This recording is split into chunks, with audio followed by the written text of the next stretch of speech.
name's Tristan. This is a Hearthstone arena video. We're gonna play warrior. This class is oh, we got some legends here. This class can be, it's kind of considered the worst one because the power sucks. So you really need to get some good weapons. We got some nice options here. I think Rafam's a little bit expensive, but I think these are all like perfectly playable cards. Um Kel'Thuzad is one I don't get to play with a whole lot. Sylvanas is probably the best. It's the lowest cost, and it's a pretty big effect. Uh, let's go with Kel'Thuzad. If you land this and then trade off some minions that turn, it's a pretty big deal.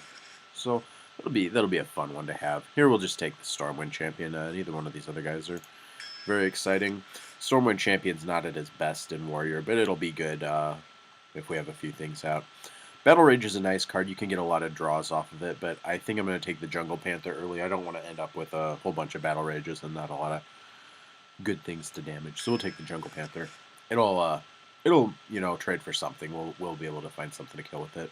Silverhand Regent is going to be nice with Stormwind Champion. Mookless Champion, not so good in Warrior because they don't have the power that makes minions. And these guys, these cards all kind of suck. We'll take the Snapjaw here. Not a very exciting card to have, but we'll play it. Here we'll take Demolisher. Neither one of these others are really considerable. These are nice, though. Yeti versus Dwarf. I think I like the Dwarf better because it lets you trade into something bigger. So you give up toughness, but you get to kill something off. So it's a nice thing to have. And let's see. Warsong Commander is probably not great. We don't have that many charge minions. We don't even have any weapons yet, so we'll take the Jeweled Scarab and see if we could just play that early. Here we'll take the Shield Master. Spectral Knight is also a fine card, and actually we could consider that because we don't have any 5s yet. How good is it to just have the 5-drop versus the Shield Master? I think the Shield Master is a better card, so I'm going to go with that here. It's one that I don't want to pass up. Gorehowl is pretty insane. You just attack minions with this, so it's like you lose attack power instead of durability when you hit minions, but this thing is a lot of times going to just kill off at least 3 minions, so it's a pretty insane weapon to have. Here we're going to take either the 7 or the 6 drop. We'll probably take the 6 because this Obsidian Destroyer is a pretty nice card, but we have a few 7s already, so this will give us the potential to curve into Stormwind Champion and Kel'Thuzad a little better. We don't just want to have 3/7 drops if we don't have any 6s yet. And these actually all suck. This is not a very good weapon because you don't know what it's gonna hit. Yeah, these options all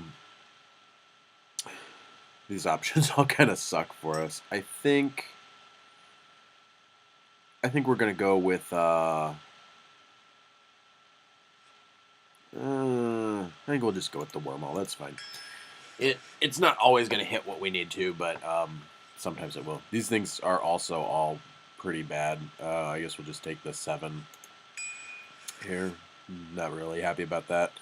We can't really. I don't think we can take any more 7s here, so we're not gonna consider this guy. But I think we'll go with the Kor'kron Elite over Raging Worgen because we don't have a way to damage this ourselves. And here's a nice one, and also is our first real 2-drop against the Arcanite Reaper.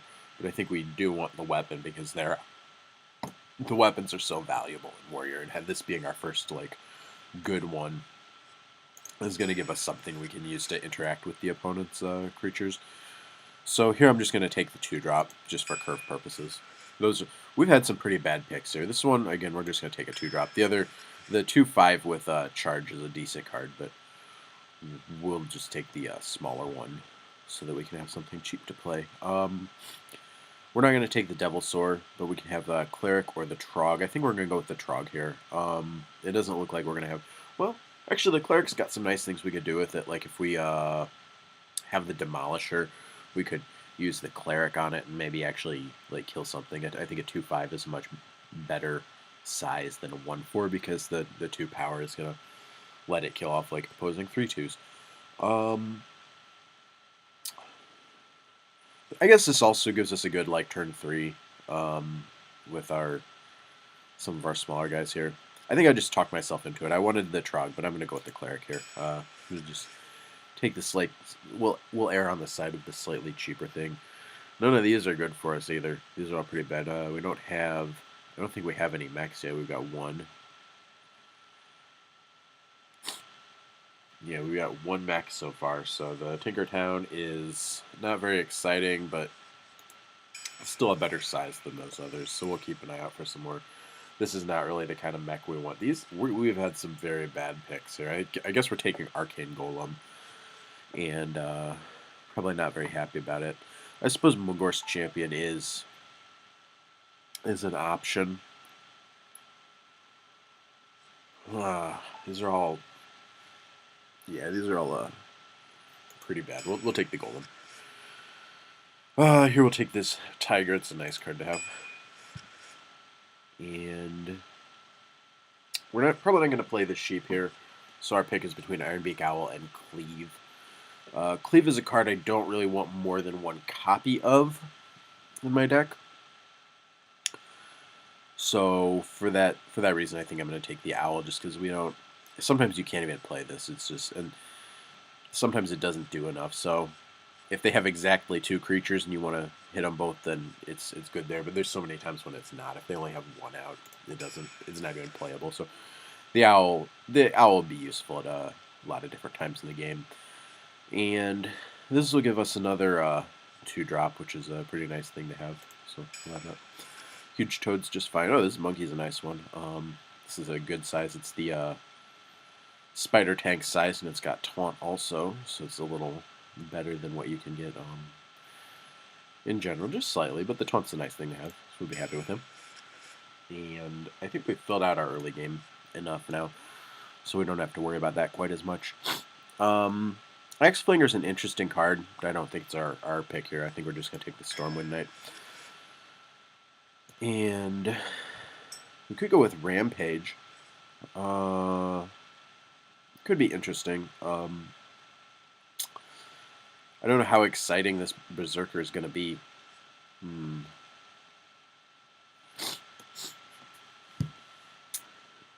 You know, as much as I would like to try out the Rampage, I think we should just take the one that's already a minion. So we'll do that. We've got a lot of 7s, but these 2 suck. So we're taking Obsidian Destroyer, and we'll probably go with the Refreshment Vendor. They both give us a good life boost, but this one comes with the 3/5 body. This one draws an extra card, but I think it's more important to have something that impacts the board immediately. And well, this impacts the board the next turn. So we do have some big 7-drops that we could recombobulate. We've got some kind of crappy cards too. I could see recombobulating the Snapdraw being decent. The Spell Eater is actually probably considerable for us too, since we do have the worst power. We could just steal our opponent's power and then have one that affects the game. Big Game Hunter is not always going to have a target, but it's really efficient when it does. So it is the most played card here, but how good is it going to be in Arena? How often are they going to have a 7-power guy that we can't deal with? Probably not enough of the time, but we should still take it here. And Ancient Watcher we can't do anything with. Ancient Mage is pretty weak, so we'll go with the Nullifier for our last pick. So, there's some nice stuff about this deck. I guess the Nullifier is a mech also for our Tinkertown Technician. I think we've only got the two mechs in our deck. So, we do have the Kel'Thuzad. I don't know if the Sylvanas would be better or not here. I don't know if it makes that much difference. They're both pretty powerful cards. I think the Kel'Thuzad will lead to like more decisive wins than a Sylvanas will, where the Sylvanas gives you like some advantage, but not very much sometimes. And the Kel'Thuzad, if it works, it's gonna work pretty effectively. So We got some nice like mid-rangey guys. We did get enough early game here. I think we don't have any fiery war axes, which sucks. We've only got really one real weapon, and it's Arcanite Reaper. But that will give us something to interact with our um, opponent's minions with, and we do have some cards that are good at removing them. We've got like Arcane Golem, we've got Kor'kron Elite, and we've got Stormwind Knight that all have charge. So we have some things that we can play immediately to affect the board. We've also got Dark Iron Dwarf, who kind of does 2 extra damage immediately, and the Shattered Sun Cleric, who does 1 extra damage and affects the board immediately. So we've got some good stuff. I think that we can pull out a few wins with this deck. So I will be right back for some games.